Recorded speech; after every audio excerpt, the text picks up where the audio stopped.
Win big with new DRF All Access Past Performances. With one best-in-class product, you now get all three past performance formats. Go to DRF.com and use coupon code ONEFREEPP for a free single card today.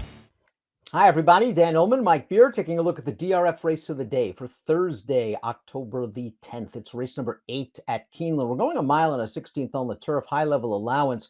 Before we take a look at this competitive field, remember 10% off for DRFTV viewers, 10% off all DRF past performances, just by using the coupon code DRFTV10. Shop now, access the QR code on your screen. Let's take a look at the field for Thursday's DRF race of the day, and you can access free formulator past performances for this race on the race of the day event page at DRF.com. We've got a field of what? We've got 10 in here, Mike, but we've got some horses in here that have done good work in graded stakes trying to get back to that level.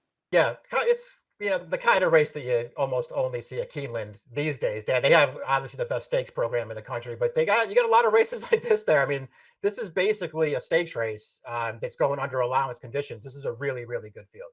Let's throw up the Timeform US pace projector for this mile and a 16th heat. They've got Uncle Jake, the number 7, expected to get up front, and Uncle Jake does have good early speed. I won't be surprised at all if he's there. Gante, to me, is more of a stalker. I'm kind of interested in what they do with the 3 Master of Foxhounds, who's often showed the ability to stay close. Yeah, I feel that way about a lot of these horses. Uncle Jake maybe does just go to the lead in here, Dan, and then a bunch of the other horses that are forward on the pace projector and certainly feel like they will be forward. I'm with you. I feel like they're more like stalking types, like the 6, the 2 Smoke and Tea can be forward in races, but they don't really go for the lead with him. Master of Foxhound's sort of the same way. So maybe more of a tactical race.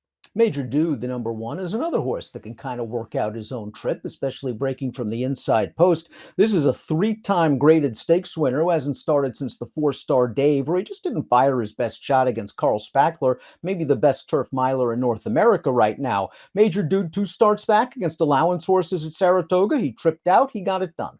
Yeah, great trip, winning at 9 furlongs, 2 starts back, but earned a figure for that race. Just didn't really do anything in the grade 1 last time. It's not a race where he was, ever really going to be competitive. Nice little step back in class for him here. He's, certainly classes up really well with these horses. This distance is a really good one for him. This post is a really good one for him because he's got good tactical speed. He's a contender here. Smoke and Tea, the number 2, won the Grade 3 River City at Churchill Downs in his final start of 2023, and he's a stakes winner in 2024, winning the Appleton, going a mile at Gulfstream Park. His last race was at Kentucky Downs, his first off the layoff. He was really fresh, I thought, in that race, Mike, chasing some quick fractions before tiring. I'm willing to give him a little bit of a mulligan, not because of the Kentucky Downs factor. He's run there in the past, but I think that race was just not run to suit him. Yeah, I feel the same way about it. I mean, it certainly wasn't a good performance. And I guess if you just want to go back, 2 starts on his card and say, well, he didn't run that well in that grade 3 either. So maybe he's just a horse who's headed the wrong way at this point. I mean, that's certainly possible. But I think you could make excuses for both of those races. That Arlington 2 starts back, and he bumped really, really hard at the start of that race, and then it got right into the bridle. And I think it cost him a little bit. His form prior to that gives him a real chance in here. He's a really game horse if he gets the right trip, and he'll try hard all the way down to the wire. And, I don't know what the weather is supposed to be, but there's cut in the ground. This horse really likes it.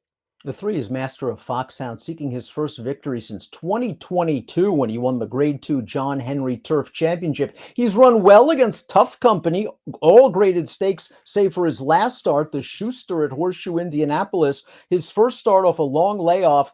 And this is sort of what Master of Foxhounds has been doing lately. He gets close to the leader. He attacks with only 1 in front, and he just can't get by. He gets beat a neck here when running 3rd in between horses. All in all, off the layoff, it was a good performance, and I like that Phil D'Amato is spacing this old guy's races apart. At this level, he fits. I think the key factor could be Lasix for him. I think a little shot of Lasix could go a long way.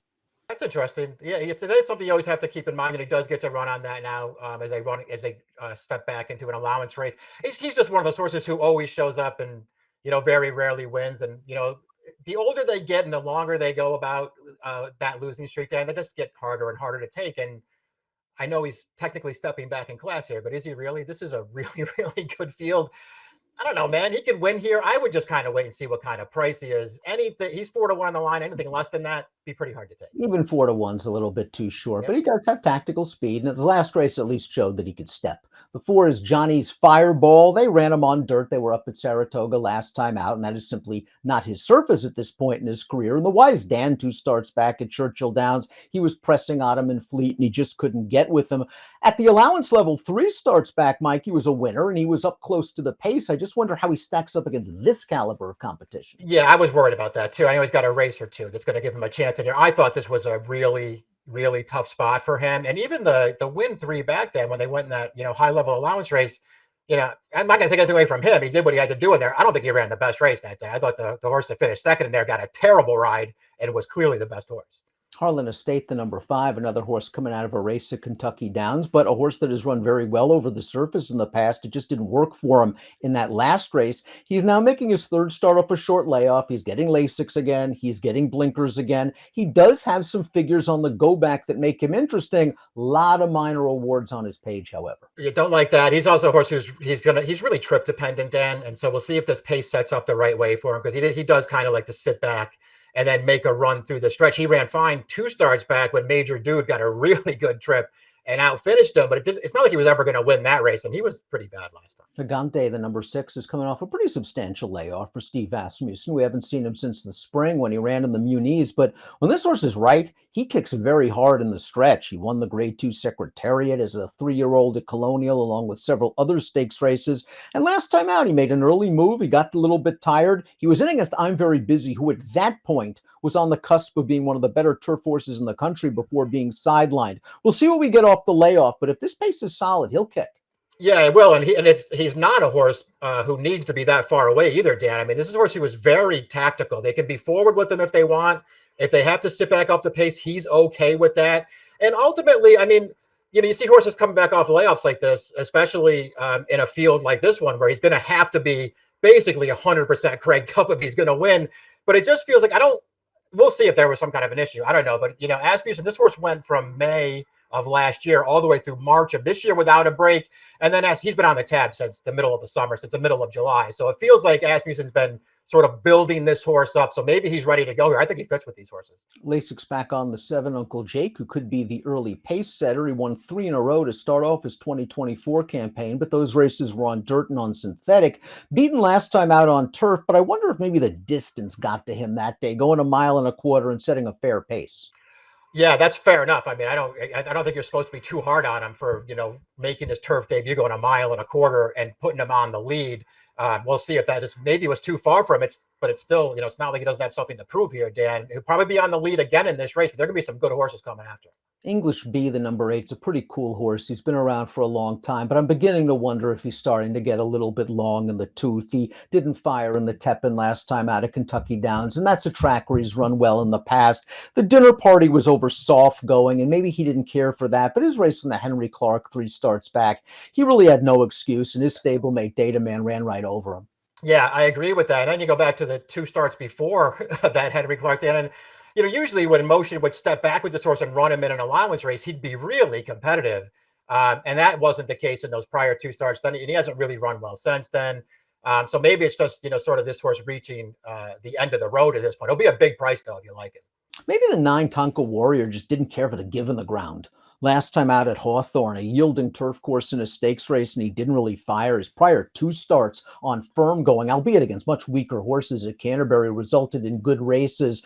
He has to prove he classes up with these because, again, it's a stakes caliber allowance. Yeah, just another horse who, feels like he's just caught a really tough field, even if you want to be lenient for the stakes try last time over yielding ground. I mean, do you really want to bet him off of his other turf races? Chasing the Crown, the number 10 is a horse I'm not willing to give up on. He ran okay last time out at Kentucky Downs. Again, I don't think it was the surface that beat him because he's run well on that course in the past. But his prior races in the Wise Dan and the Arlington were okay. He might have been pace compromised in both of them. I think he fits very well with these kind of horses. Yeah, I think I'm not going to argue that point, Dan, but the longer I looked at this horse, the more I just sat here wondering, why is he 3-1 on the morning line against this field? Like, it doesn't make any sense to me. Maybe he won't be that price and they'll sort of bet this race differently. But if he's going to be, the favorite or one of the favorites in here, there's no way I'm betting this horse. He certainly has a chance to win here. I don't see that he sort of stacks up all that well with these horses. But I do hear what you're saying about his last race. At Kentucky Downs, not only did you not want to hold that against him, but Maker was dead at that track the entire. He just couldn't win a race there. Before we take a look at our top selections, please click the subscribe button on the Daily Racing Form YouTube channel for the latest DRF videos. Top pick time for our Thursday race of the day. I'm a glutton for punishment. I mean, Master of Foxhounds, I've lost money on him at big prices. I can't lose money on him at 4-1 or less. If he happens to go off around 6-1, I think that's a fair price for him in a race like this because he's tactical. But I'm really interested in your pick with Gante, and I think you made a very valid point. He had been running without a break for a long time. This break might be by design. Yeah, we'll see how it all plays out. I have your horse in there too, Dennis, but I kind of more want to use him underneath just to see what happens. I was torn between the 6 and the 2 for a top pick in this race, and I want to use both of those horses prominently. They both have similar running styles. They're both good enough on their best day to win here. They're both going to be fair price. Yeah, and Smoking T's kind of dirtied up by trips and circumstance in his last few races. He might actually go off a good price. 6-3-2-1 for Mike, 3-5-1-10 for me. Really competitive allowance at beautiful Keeneland on Thursday. Good luck. Hey, buddy, you look like you're in need of a winner. And just remember, if you like and subscribe right over here, you can get all of the great content on DRF.com, including Race of the Day, stakes previews, and lots more, featuring me and my superb selections. Trust me, you're not going to regret it.